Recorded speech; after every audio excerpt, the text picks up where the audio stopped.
Okay guys, ngiye kubereka uburyo nyine wa downloadinga filime mba naguhaye guys. Hari abantu bari kumbwira ngo bari kuzibura.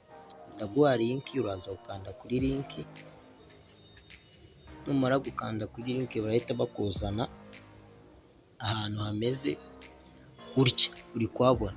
Noneho numara kugera ahantu hameze gutya, uraza urabona ahangaha nyine download new tab, urabona bahita bakwereka megabyte filime ifite. Hano hakahita haza akantu k'agafresh kameze nk'akari kareba hasi, uhita ugakandaho nyine akagafresh. Noneho iyo umaze kugakandaho urarindira nanone, wamara kurindira wamara kurindira taziri, urabona handitse ngo Kayiro, urabona yatangiye kuza.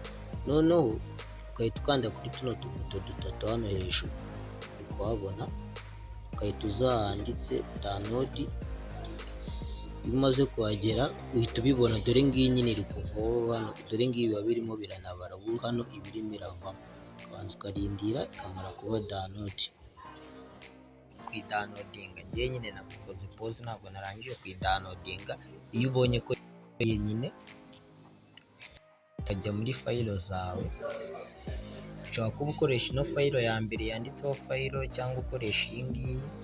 Iyo wajyamo iyo ariyo yose, iyo ugiye muri fayilo yawe uraza ugashaka foda yanditseho, uraza ugahiga foda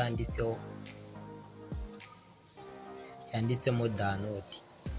Iyi foda iri hano hejuru niho zihita zijya.